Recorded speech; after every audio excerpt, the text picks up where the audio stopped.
यह 16 नवंबर 1983 को Hawkins, Indiana में है। हॉकिंस नेशनल लेबोरेटरी के अंदर एक वैज्ञानिक किसी ऐसी चीज से भागते हुए एक दरवाजा फोड़ता है जो वहां नहीं है।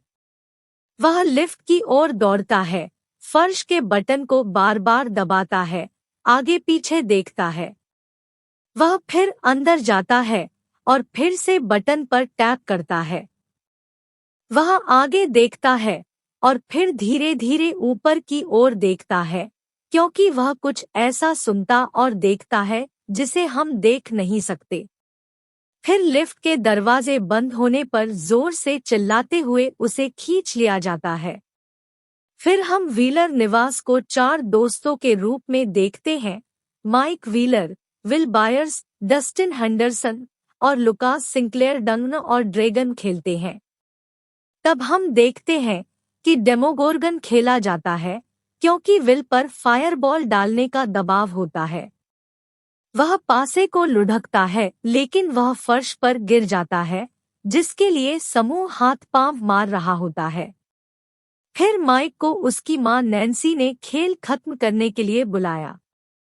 इस बीच तीनों इसे ढूंढते हैं, लेकिन यह साथ है, क्योंकि केवल 13 या उच्चतर आग का गोला डाल सकते हैं, जिसका अर्थ है कि विल खा लिया गया था। विल तब निकल जाता है, माइक को यह बताने के बाद कि वह साथ था। हॉकिंस लेबोरेटरी के पास से गुजरते हुए विल जंगल के रास्ते अपनी बाइक चलाते हैं। फिर वह अपने सामने कुछ अजीब देखता है, क्योंकि वह गलती से एक खड़ी पहाड़ी से नीचे गिर जाता है और दुर्घटनाग्रस्त हो जाता है। इसके बाद वह अपनी बाइक छोड़कर अपने घर चला गया। वह किसी को घर नहीं खोजने के लिए पिछले दरवाजे को खोलता है, क्योंकि पीछे की चीज शायद उसका पीछा कर रही है। वह अपने माता पिता को फोन करने की कोशिश करता है, लेकिन केवल अजीब सांसें सुनाई देती है। फिर कुछ दरवाजे पर लगे बोल्ट को खोल देता है। विल फिर पिछवाड़े में शेड की ओर दौड़ता है, जहां वह चीज देखता है।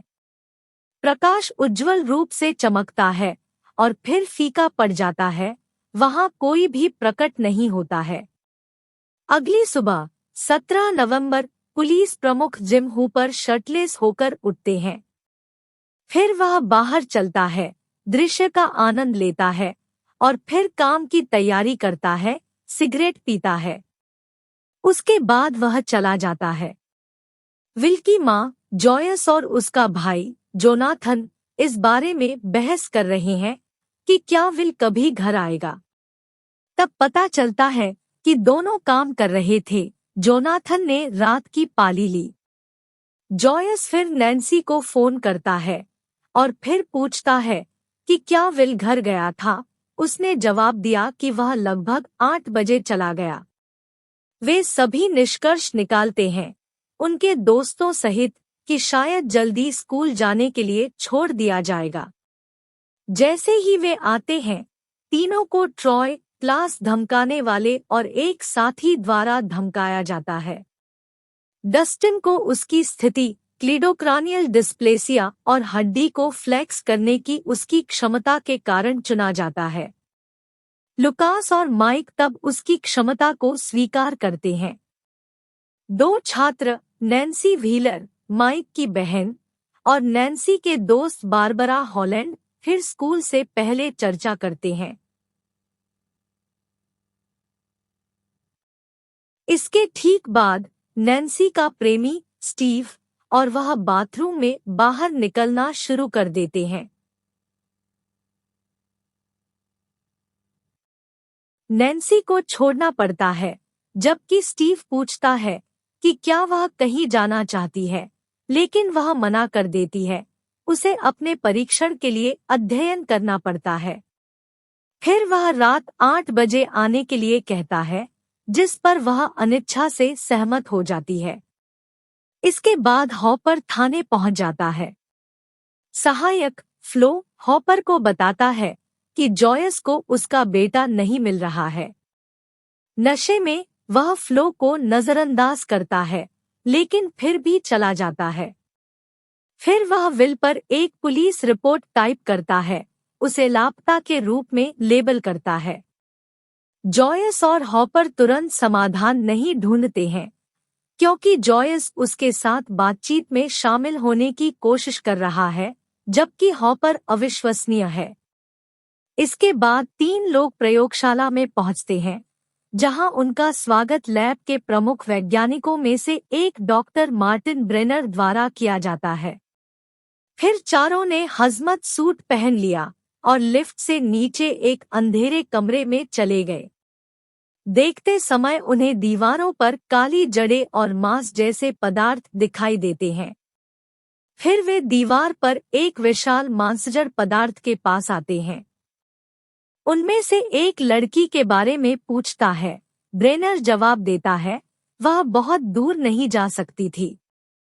अस्पताल का गाउन पहने और मुंडा सिर वाली एक लड़की फिर अकेले जंगल में घूमती हुई दिखाई देती है। वह एक रेस्तरां के मालिक को बाहर निकलते हुए देखती है और वहां जाने का फैसला करती है। वह बिना किसी सूचना के प्रवेश करती है, लेकिन जैसे ही वह खाना खाती है, मालिक आता है और उसे रोकने की कोशिश करता है, लेकिन आश्चर्य होता है। हॉकिंस मिडिल स्कूल तब समाप्त होता है। डस्टिन, लुकास और माइक फिर शिक्षकों में से एक स्कॉट क्लार्क से पूछते हैं कि क्या हीथकिटहैम शेक रेडियो आ गया था। उनका कहना है कि हाँ, उनके एवी क्लब के प्राइम मेंबर होने की वजह से। एक स्कूल स्टाफ सदस्य फिर उनसे पूछता है, क्योंकि उनसे विल के लापता होने के लिए पूछताछ की जा रही है। उनकी सुरक्षा के लिए उन्हें जांच न करने के लिए कहा गया है। जॉयस फिर विल को जंगल में अपने किले कैसल बायर्स में देखने जाता है। उसके बाद उन्हें 1982 की फिल्म पोल्टरजिस्ट देखने के लिए टिकट लेना याद आता है, लेकिन हकीकत में वह कहीं नहीं है। योनातान भी उसे ढूंढ रहा है और दोनों उसको पुकार रहे हैं। इसी बीच रेस्टोरेंट मालिक रहस्यमय लड़की को खाना खिलाता है। वह उससे पूछता है कि क्या वह बच गई। कोई जवाब नहीं।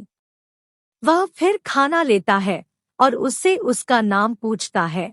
वह 11 का जवाब देती है। जब वह पूछता है कि टैटू 011 का क्या अर्थ है, फिर वह खाना वापस देता है और अधिकारियों को उसकी पहचान करने के लिए बुलाता है। फिर वह एक पंखे को देखती है और होशपूर्वक उसे घूरती है। ये रुकता है। हूपर और उनकी टीम तब विल की बाइक को ठीक उसी स्थिति में ढूंढते हैं जहां वह थी। ब्रेनर और अन्य को तब प्रयोगशाला में बातचीत पर टैप करते हुए दिखाया गया है। हम फिर जॉयस के पास उसके पूर्व पति लोनी तक पहुंचने की कोशिश करते हैं, लेकिन उसकी प्रेमिका सिंथिया जवाब देती है और लटक जाती है। वह फिर एक पड़ोसी को बुलाती है, लेकिन आंसरिंग मशीन बीप करती है। हॉपर तब आता है और उन्हें विल की बाइक देता है और वह सबूत बताता है कि विल घर आया था। परिवार का कुत्ता फिर शेड में भौंकता है, जबकि हॉपर जांच करता है। वह एक शेल्फ के पीछे कुछ पाता है और प्रकाश तब तक झपकाता है जब तक कि उसका एक प्रतिनिधि अंदर नहीं आता। हॉपर को डराता है। फिर वह नागरिकों को घोषणा करने के लिए उनके लिए एक खोज दल की घोषणा करता है। माइक और उसका परिवार विल के लिए निवेश करने के लिए लड़ने लगते हैं, लेकिन उसका परिवार डिफ़ॉल्ट रूप से नहीं कहता है, लेकिन उसके पिता उसे और उसकी मां करेन को नाराज करते हैं। फिर खोज दल को जंगल में दिखाया जाता है। हॉपर और मिस्टर क्लार्क फिर विल और फिर उसकी बेटी सारा के बारे में बातचीत का आदान प्रदान करते हैं।